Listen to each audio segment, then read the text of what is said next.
بالعلم بل بالأدب تنال أعلى الرتب. Apakah hukum mentaati pemerintah yang terpilih dengan sistem demokrasi di negeri ini sama dengan hukum mentaati pemerintah oleh kaum muslimin? Demikian juga pemerintah oleh kaum muslimin yang hidup ditinggal di negeri yang dipimpin oleh orang kafir seperti di Inggris, Perancis, Jerman dan lain-lain. Ya. Permasalahan ini kembali kepada hukum mentaati pemerintah yang dia terpilih dengan cara yang tidak islami. Dan ternyata pembahasan ini sudah dibahas oleh para ulama dahulu. Kita tahu ada cara-cara islami ya, seperti istikhlaf, menunjuk kepada pengganti setelahnya ya. Seperti yang dilakukan oleh Abu Bakar kepada Umar ya. Atau kesepakatan menunjuk seorang pemimpin seperti waktu Rasulullah SAW meninggal maka Abu Bakar diangkat, atau menunjuk beberapa orang kemudian diantaranya orang-orang terpilih salah satunya diangkat menjadi pemimpin seperti yang dipraktekkan oleh Umar tatkala hendak memilih 6 orang dan akhirnya terpilih adalah Utsman bin Affan radhiyallahu taala anhu. Ada cara yang tidak sah yang disebut oleh para fuqaha, caranya ada taghallub dengan kudeta. Kudeta akhirnya menjadi pemimpin.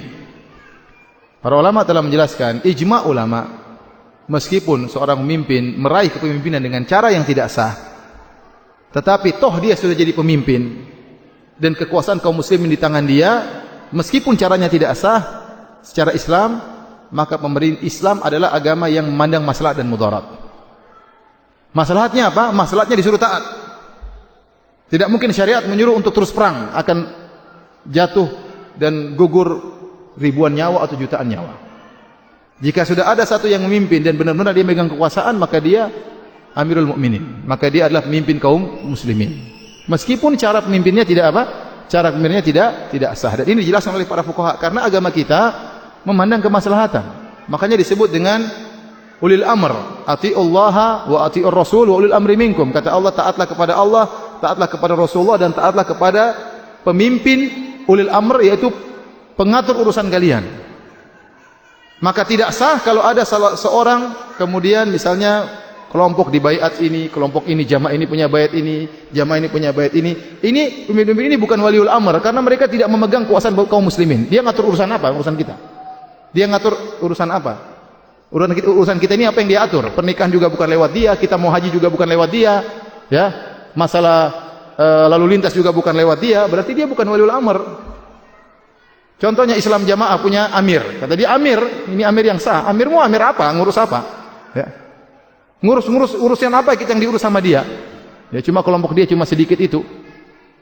Karena masalah pemimpin ini bukan masalah sederhana, berkaitan dengan pengurusan dalam negeri dan bagaimana menghadapi tantangan luar negeri. Kalau ada yang ingin perang, ada yang ingin merang, maka syariat melihat kemaslahatan yang besar. Kalau ada seorang jadi pemimpin meskipun dengan cara kudeta, maka tetap dianggap sebagai pemimpin yang apa? Yang sah. Paham? Jadi cara berpikir kita, agama kita dibangun di atas apa? Kemaslahatan. Nah, di antara cara yang tidak Islami ada cara demokrasi. Sebagaimana kita ketahui bersama. Namun toh kalau seorang sudah terpilih menjadi pemerintah, penguasa, menjadi presiden dan ternyata benar kekuasaan di tangan dia, ya berarti dia termasuk yang harus kita taati selama dia menyuruh kepada kebaikan. Kalau dia menyuruh kepada keburukan, maka tidak boleh kita taati. Ya. La ta'ata li makhluqin fi ma'siyatil khaliq. Kata Nabi SAW, tidak ada ketaatan bagi makhluk dalam rangka bermaksiat kepada Allah Subhanahu wa taala. Maka seandainya ada penguasa yang mengeluarkan keputusan-keputusan yang mendolimi masyarakat, maka tidak boleh kita dukung. Tidak boleh kita dukung. Ya. Kalau dia berdusta, tidak boleh kita mendukung kedustaannya. Tetapi bukan berarti kalau kita tidak dukung lantas kita memberontak. Ini jadi masalah. Ya. Kita semua ingin kebaikan. Dan di penguasa ada orang yang baik, ada orang yang buruk. Dan itu bukan cuma berlaku di negeri kita, di mana-mana. Ya. Kalau mereka menyuruh kepada kebaikan, kita dukung. Makanya Allah mengkhususkan penyebutan ulil amri. Kata Allah, atiullah wa atiur rasul wa ulil amri. Taatlah kepada Allah, taatlah kepada Rasul dan ulil amri. Justru kata Syekh Utsaimin, ini pada perkara-perkara yang tidak ada dalilnya, kita harus taat. Selama tidak menyelisih Al-Quran dan Sunnah. Kalau presiden suruh kita sholatnya, nggak usah tunggu presiden. Suruh kita puasa bulan Ramadan, nggak usah tunggu presiden. Tapi jadi masalah misalnya pemerintah suruh taat kepada aturan tertentu. Aturan undang-undang, kalau nikah harus punya surat nikah misalnya, harus taat kepada peraturan pemerintah yang kita tahu itu dibangun di atas kemaslahatan. Misalnya aturan pemerintah, kalaupun harus berdemonstrasi maka harus berhenti pada jam sekian misalnya, ya. Dan peraturan tersebut memang untuk kemaslahatan, maka hendaknya kita taati. Jadi ini syubhat yang sering disampaikan oleh sebagian orang, kata mereka ini pemerintah tidak sah dan ini awal kehancuran, bahaya. Terus maksud ente kapan sahnya? Enggak akan ada pemerintah sah sampai bunuh-bunuhan seluruhnya. Sekarang kalau ini bilang tidak sah, ini tidak sah, yang kelompok sana bilang tidak sah, terus peraturan diapain? Ente berpikir pakai logika, ya. Misalnya pengajian ini Salafiyin mengatakan, Ahlus Sunnah mengatakan tidak sah. Nanti kelompok sana mengatakan itu juga tidak sah. Semua orang Islam mengatakan tidak sah. Terus kalau tidak sah, konsekuensinya tidak harus ditaati.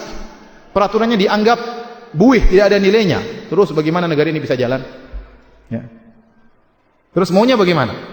Maunya rebut-rebutan. Terus yang sah, kalau dari saya baru sah. Kalau dari dia baru sah. Terus yang mau sah yang mana?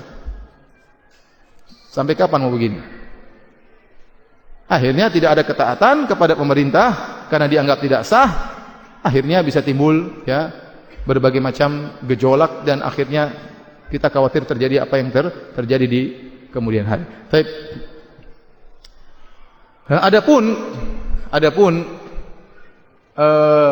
seorang yang tinggal di negeri kafir, kita negeri Islam, ciri-cirinya penduduknya orang Islam, syiar-syiar Islam kelihatan. Itu negeri apa?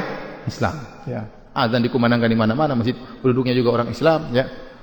Berbeda dengan seorang Muslim yang tinggal di negara kafir, misalnya tinggal di Amerika atau tinggal di Inggris. Dia taat kepada pemerintah pada perkara yang benar, bukan karena dianggap sebagai pemimpin yang sah, karena memang itu negara kafir. Tetapi dia taat karena melihat apa? Kemaslahatan. Berbeda kita negara Muslim, kita taat kepada pemerintah karena syariat yang menyuruh. Karena dia adalah pemimpin kaum muslim dan dia seorang Muslim. Kita hanya boleh memberontak kalau dia kafir. Kata Rasulullah SAW, "Syira'u a'immatikum alladzina tal'anunahum wa yal'anunakum." Seburuk-buruk pemimpin kalian adalah yang melaknat kalian dan kalian melaknat mereka. Ya. Jadi pemerintahnya jengkel sama rakyatnya tuh. Ya. Dilaknat rakyat kurang ngajar, rakyat brengsek, rakyat kurang ngajar. Rakyatnya juga jengkel sama pemerintah. Pemerintah kurang ngajar, pemerintah brengsek. Alladzina tad'una alaihim wa yad'una alaikum. Yaitu yang kalian mendoakan keburukan kepada mereka dan mereka mendoakan keburukan bagi kalian. Kata Nabi. Maksudnya apa? Rakyat bilang, "Ya Allah, matikan pemimpinku ya Allah." Ya. Mampuskan dia, masukkan dalam neraka jahanam ya Allah. Jadi doa. Yang penguasa juga demikian. Ya Allah, hancurkanlah rakyatku. Ya, ini saling mendoakan keburukan. Kita sampai begitu kan? Enggak kan? Kita belum sampai begitu, alhamdulillah. Kita enggak sampai begitu. Dalam kondisi demikian para sahabat bertanya, "Ya Rasulullah, afala nunabidhum bisayf?" Ya Rasulullah, apa kita perlu berontak? Kata Rasulullah SAW, "La illa antarau kufran buwahan indakum fihi minallahi burhan." Sampai kalian melihat ada kekufuran yang nyata. Kufran buahan itu kekufuran yang zahir, bukan yang ditakwil-takwil, bukan kufur kelaziman-kelaziman, tapi kekufuran yang nyata. Contohnya dia pindah agama. Contohnya dia menginjak Al-Qur'an, contohnya dia menghina Nabi sallallahu alaihi wasallam, contohnya dia menghina ayat-ayat Allah, ya. Ini kufur yang nyata. Bukan kekufuran karena kelaziman.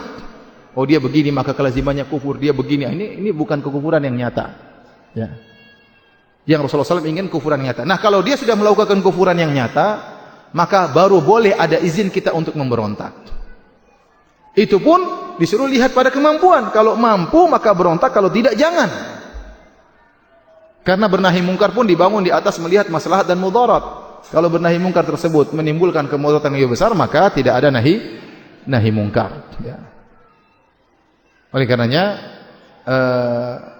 saya ingatkan, ya memang ya berat bersabar, makanya kata Rasulullah SAW, bersabarlah sampai kalian bertemu denganku di telagaku. Akan ada muncul pemimpin yang hanya memikirkan diri mereka sendiri, tidak mempedulikan rakyatnya, tapi kata Nabi suruh apa? Bersabar. Bersabar tersebut bukan berarti kita pasrah, tidak. Kita berusaha memperbaiki memperbaiki diri kita sendiri, keluarga kita, dan kita berusaha sampai kepada mereka kalau bisa memberi nasihat kepada mereka. Jangan kita suudzon. Ikhwan, jangan kita suudzon ya. Jangan tidak mungkin dia mau mendengar. Ya, antum sudah dengarkan belum ayat-ayat Allah kepadanya? Antum sudah datang enggak nyampaikan kepada dia? Ya, kalau antum suudzon terus, kapan kita menjalankan hadis Nabi SAW, ad-dinun nasihah, agama adalah nasihat. Liman ya Rasulullah, kepada siapa? Kata di antaranya kata Nabi, wali a'immatil muslimin, nasihat kepada para pemimpin kaum muslimin. Kapan kita mau jalankan hadis tersebut? Makanya saya anjurkan kepada para dai, kepada diri saya, kalau seandainya ada instansi pemerintah ngundang antum ngisi, antum harus dahulukan untuk menjalankan hadis ini. Jangan kita bilang enggak, ilmu didatangi, suruh dia ngaji di sini. Gimana suruh dia ngaji di sini? Ada camat undang, ada lurah undang, ada bupati undang, datang. Instansi ini diundang, datang. Ya akhi, kalau dia baik, ente kan dapat pahala banyak. Kalau dia baik, kemudian dia mengeluarkan keputusan-keputusan, ya undang-undang yang baik, kita dapat pahala karena kita yang kasih masukan sama dia. Maka saya katakan kesempatan, kalau ada pemerintahan ngundang sama kita, kita beri segera datang. Yang lain, kajian yang lain dibatalkan dulu ya. Datang, karena ini kesempatan untuk menjalankan hadis Nabi. Hadis Nabi SAW, nasihat adalah kepada pemimpin kaum muslimin. Wallahu ta'ala alam bisawab.